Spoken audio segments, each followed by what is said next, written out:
Hello बच्चों, my name is Abhishek Singh, I am professor of science. So हम लोग start करने वाले हैं साइंस बायोलॉजी से 10th स्टैंडर्ड एचएससी बोर्ड।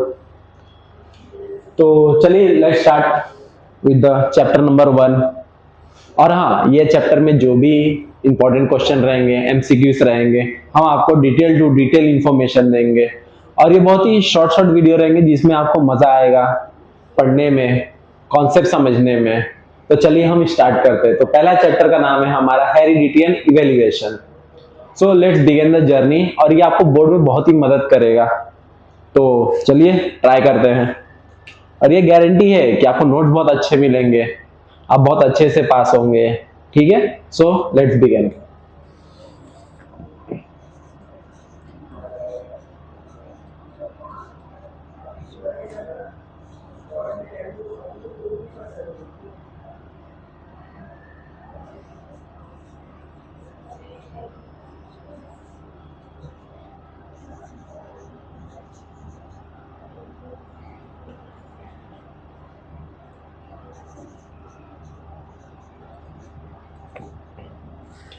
अच्छा, तो हेरिडिटी और इवैल्यूएशन का मतलब क्या होता है? तो हेरिडिटी का सबसे मतलब होता है कि हमारे पेरेंट्स से कौन से कैरेक्टर हमारे अंदर आए हैं, और इवैल्यूएशन का मतलब होता है कि हमारी जो लाइफ है वो आगे जाके इवैल्यूएट कैसे होगी।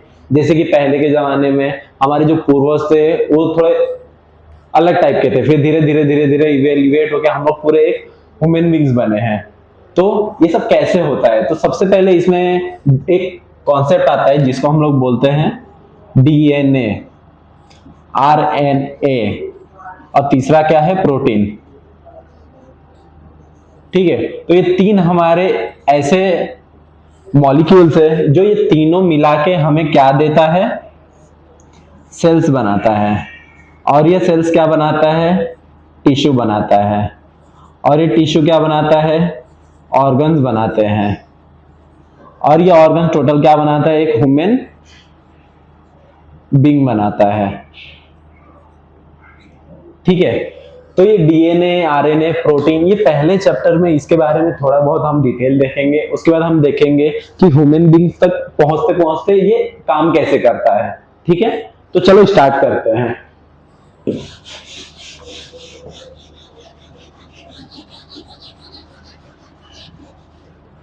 तो सबसे पहले हम लोग समझेंगे कि डीएनए क्या होता है। तो DNA is a deoxy ribo nucleic acid. ये क्या होता है सर, बताइए? तो ये डीएनए हमारा प्रोटीन सिंथेसिस कराता है, और ये डीएनए का स्ट्रक्चर कुछ इस तरीके से दिखता है।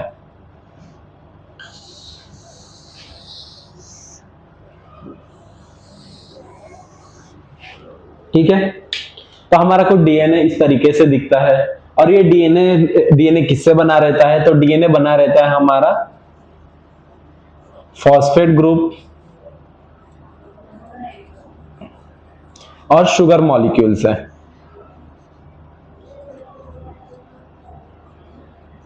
ठीक है, तो इसके अंदर हमारे पास कुछ न्यूक्लियोटाइड बेस होते हैं।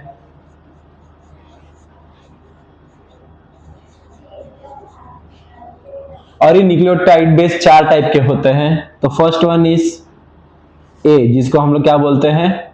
एडिनाइन। सेकेंड वन क्या है? जी, गुआनाइन। थर्ड क्या है हमारे पास? T, thymine. और फोर्थ क्या है हमारे पास? सी, cytosine.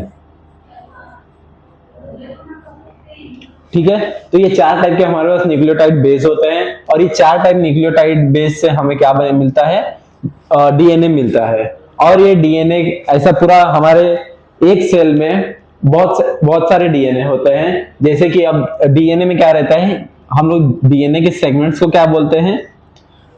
DNA of segment is called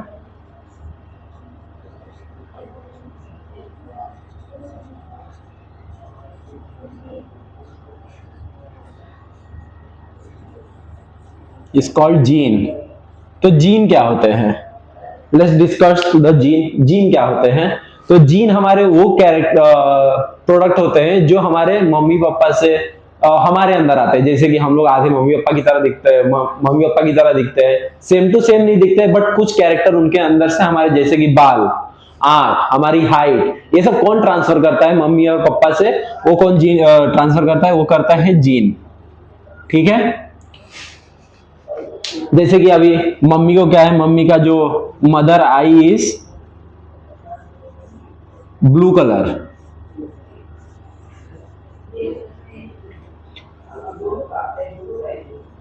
father hair black colour. ठीक है, तो क्या होता है इसके अंदर, अभी मदर से क्या आएगा, अभी हमें आ रही है आंखें ब्लू कलर की होगी तो वो मम्मी के जीन से आता है, और जो ब्लैक कलर हेयर का आता है वो हमारे फादर के जीन से आता है। ठीक है, तो ये होता है हमारा जीन, और ये जीन हमारा डिसाइड करता है हेरिडिटी। ठीक है, और heredity of father, heredity concept किसने दिया? तो हेरिडिटी कॉन्सेप्ट दिया हमारे सर मेंडल। ठीक है, ये एक साइंटिस्ट है जिन्होंने हेरिडिटी का कॉन्सेप्ट दिया हमें। ठीक है, तो चलिए हम स्टार्ट करते हैं। अब डीएनए के बारे में पता चल गया, तो हम लोग इसके अंदर नेक्स्ट टॉपिक है, जैसे कि इसको हम लोग नाम देते हैं प्रोटीन सिंथेसिस। तो लेट्स स्टार्ट।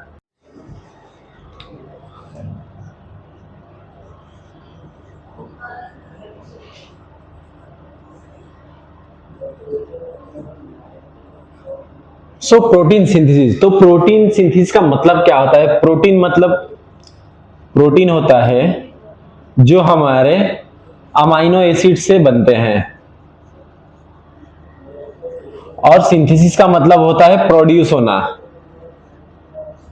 तो इसका मतलब क्या हुआ? प्रोटीन का प्रोड्यूस होने को हम लोग क्या बोलते हैं? प्रोटीन सिंथेसिस बोलते हैं। तो ये प्रोटीन सिंथेसिस होता कैसे? तो इसके अंदर हमारे पास 3 स्टेप आते हैं। First step is transcription,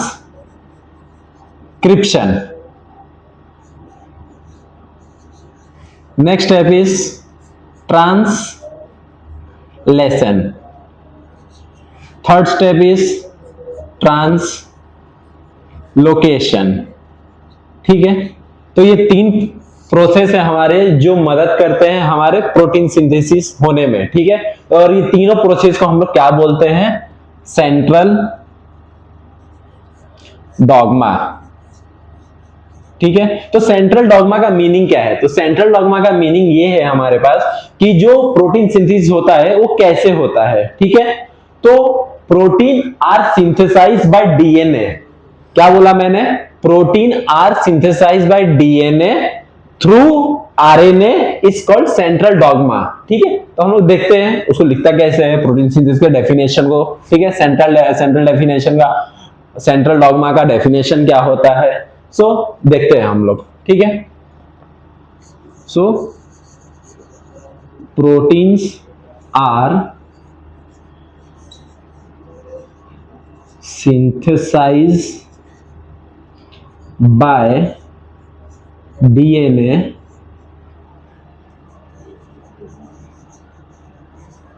through RNA is called central dogma. ठीक है, तो ये हमारा डेफिनेशन है सेंट्रल डॉगमा का। It is very important. ठीक है, एग्जाम में 1 मार्क्स के लिए पूछ लेता है, तो आप ये लिख सकते हैं। ठीक है, तो हम लोग अभी देखते हैं कि ट्रांसक्रिप्शन में क्या होता है, ट्रांसलेशन में क्या होता है, ट्रांसलोकेशन में क्या होता है। ठीक है, तो अभी ट्रांसक्रिप्शन मतलब क्या होगा, अभी समझ लीजिए कि हमारे पास एक सेल है। ठीक है, आइए हम लोग पढ़ते हैं और साथ में डायग्राम भी देखते हैं तो ज्यादा समझ में आएगा अपने को। ठीक है,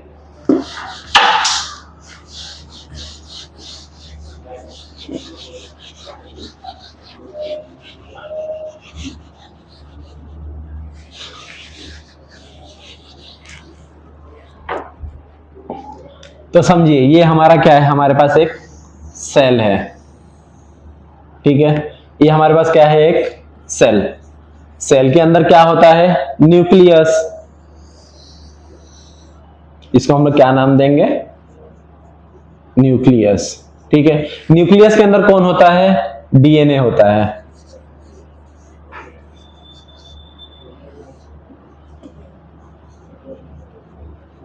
ठीक है, ऐसे डीएनए होता है, बट उसको हम लोग ऐसे लंबा करके देखेंगे तो हमें कैसा दिखेगा। आइए मैं अच्छे से स्ट्रक्चर बना के दिखाता हूं आपको।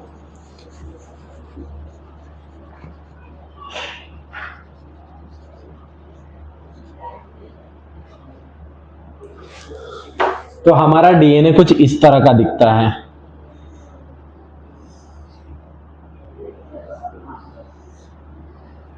ठीक है, ये हमारा डीएनए, ये हमारा न्यूक्लियस है, ये हमारा सेल है। ठीक है, तो अब देखते हैं कि जो प्रोटीन सिंथेसिस का प्रोसेस है वो स्टार्ट कैसे होता है। तो सबसे पहले हम लोग कौन सा स्टेप देखेंगे, जिसको हम लोग क्या बोलते हैं, ट्रांसक्रिप्शन।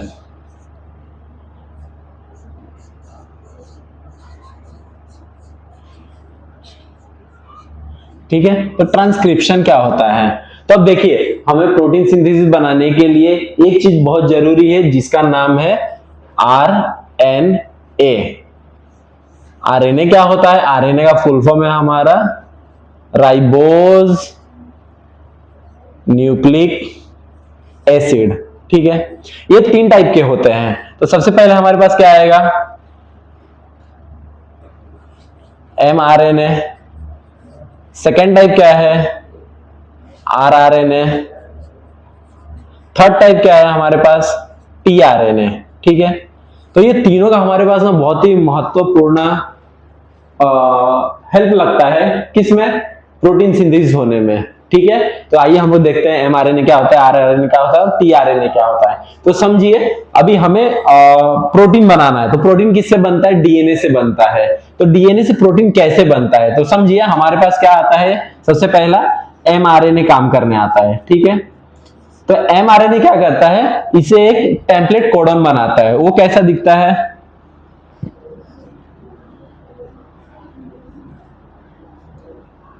ये कुछ इस तरह का दिखता है। ठीक है, क्योंकि डीएनए तो बाहर आ नहीं सकता, तो ये अपना क्या भेजता है, कॉपी भेजता है। ठीक है, ये कॉपी कौन लेके आता है, एमआरएनए लेके आता है। कहां पे लेके आता है, साइटोप्लाज्म के अंदर। इसका नाम क्या है हमारे पास, साइटोप्लाज्म। ठीक है, साइटोप्लाज्म, ये हमारा न्यूक्लियस है। न्यूक्लियस के बाहर क्या रहता है हमारे पास, एंडोप्लाज्मिक रेटिकुलम होता है।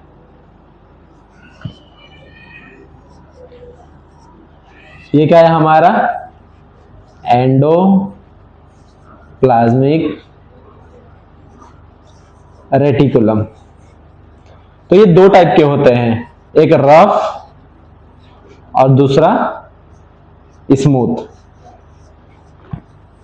ठीक है, ये एंडोप्लाज्मिक रेटिकुलम के पास क्या प्रेजेंट रहता है, हमारा आरआरएनए प्रेजेंट रहता है, जिसका नाम है राइबोसोमल आरएनए। ठीक है, तो राइबोसोमल आरएनए, फिर अब समझोगी कि यहां से एमआरएनए ने मैसेंजर लेके आया, ये मैसेंजर किसके पास लेके जाएगा, आरआरएनए के पास लेके जाएगा। तो आइए हम आगे का स्टेप देखते हैं। तो ट्रांसक्रिप्शन में क्या होता है, ट्रांसक्रिप्शन में सबसे पहले हमारा डीएनए है, डीएनए से एक टेम्पलेट कोडन बनेगा। ये टेम्पलेट कोडन मैसेज डीएनए का एंडोप्लाज्मिक रेटिकुलम में लेके आता है। ठीक है, और एंडोप्लाज्मिक रेटिकुलम में लाने को, यहां से यहां तक लाने को हम वो स्टेप का नाम देते हैं ट्रांसक्रिप्शन। ठीक है, so let's now see the second step, that is translation। Translation क्या होता है, ठीक है। तो देखिए ट्रांसलेशन क्या होता है, translation, this is the second step, translation. ठीक है, इसमें क्या होता है, वहां पे ट्रांसक्रिप्शन में प्रोसेस क्या हुआ था हमारे पास, कि हम लोग ने क्या किया, न्यूक्लियस था, न्यूक्लियस से क्या लिया, न्यूक्लियस के अंदर डीएनए था, डीएनए से क्या लिया, टेम्पलेट कोडन लिया। वो किसने लिया, मैसेंजर आरएनए, एमआरएनए ने। ठीक है, तो ट्रांसलेशन कौन करेगा, ट्रांसलेशन हमारा करता है ट्रांसफर आरएनए, जिसको हम लोग क्या नाम देते हैं, टीआरएनए। ठीक है, ये टीआरएनए क्या करता है कि हमारे सेल में बहुत सारे अमाइनो एसिड होते हैं। ठीक है, तो वो अमाइनो एसिड को ले जाके किस पे लगाता है, आरआरएनए पे लगाता है। तो ये प्रोसेस कैसा होता है, आइए हम देखते हैं। ठीक है,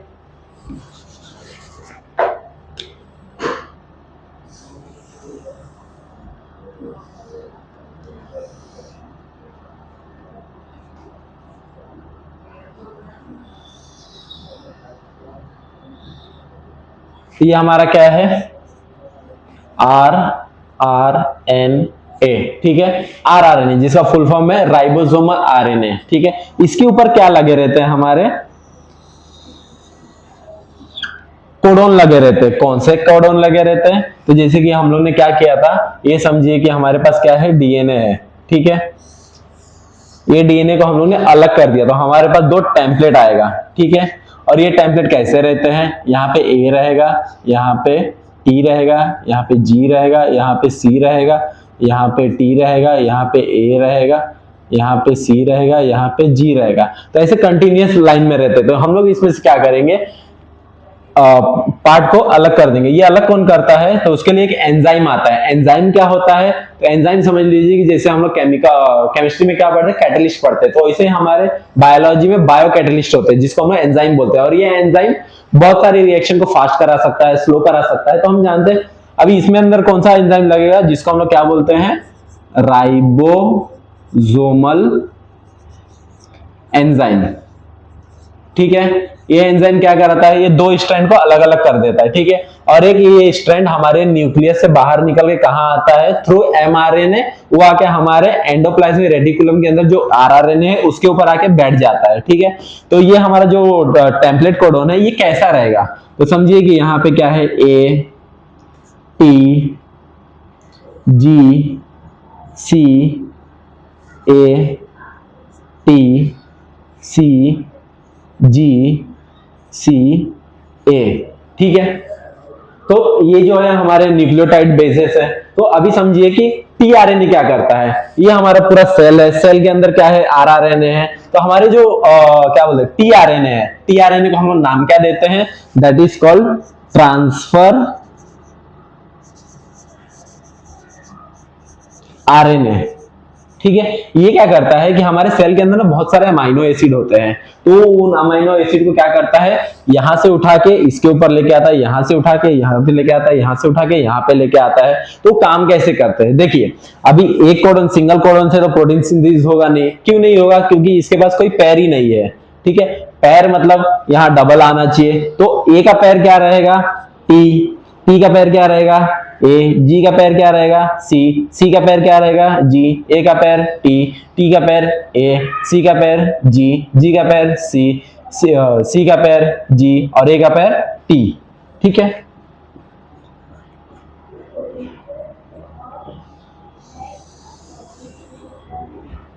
ठीक है, तो ये क्या होगा, अभी ये कौन लेके आया, टीआरएनए लेके आया, ठीक है। अभी समझिए टीआरएनए कैसा रहता है, ऐसा ऐसा ऐसा ऐसा,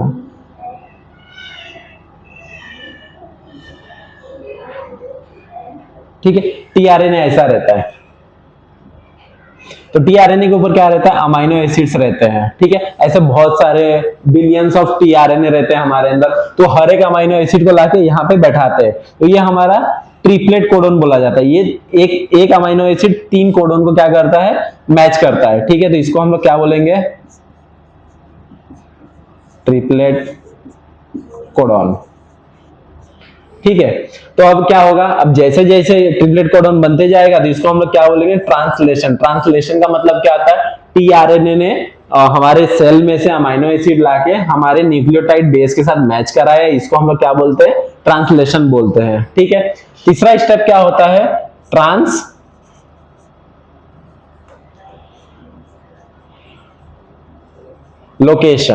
ठीक है।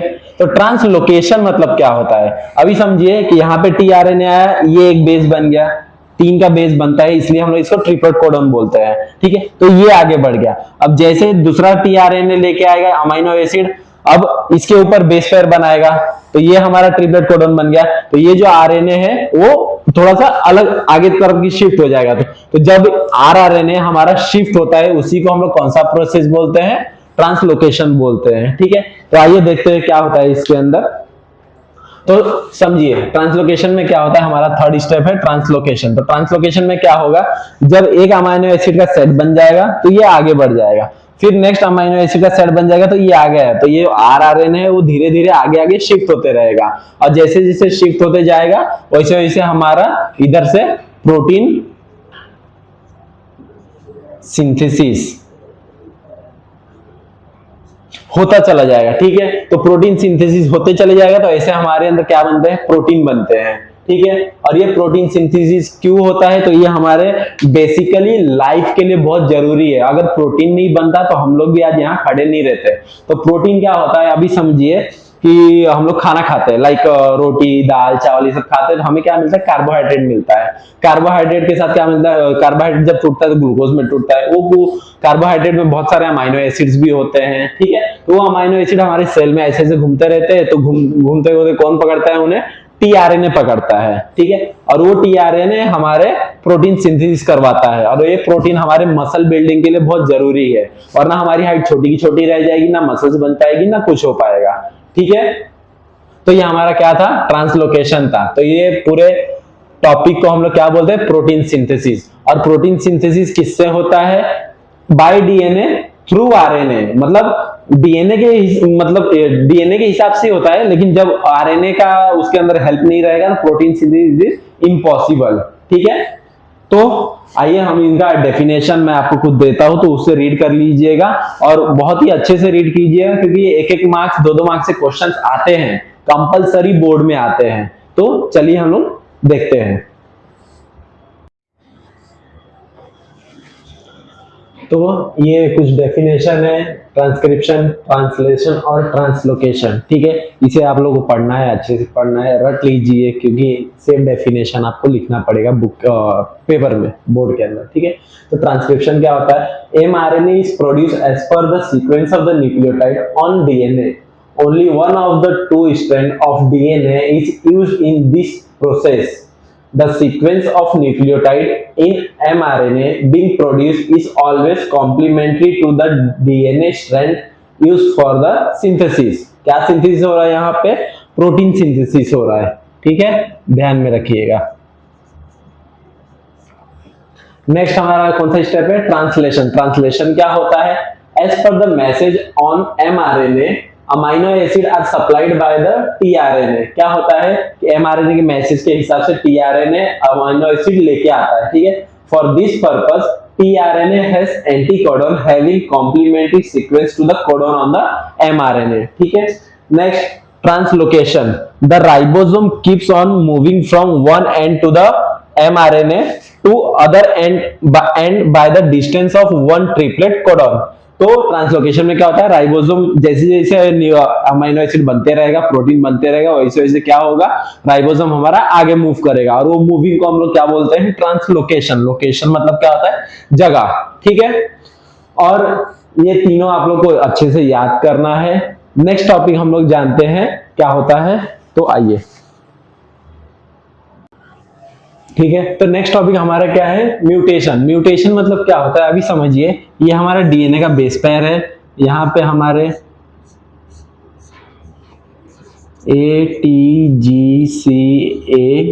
आ गया, ठीक है। तो यहाँ पे जैसे कि ए की जगह पे हमेशा क्या लगता है, टी लगता है, टी की जगह पे हमेशा क्या लगता है, ए लगता है, जी की जगह पे क्या लगता है, सी लगता है, और सी की जगह पे क्या लगता है, जी लगता है। तो इसमें क्या होता है, जीन म्यूटेशन मतलब क्या होता है, जैसे कि जी यहाँ पे छोड़ के यहाँ पे क्या आ गया, सी आ गया, और यहाँ पे ए की जगह पे क्या आ गया, टी आ गया।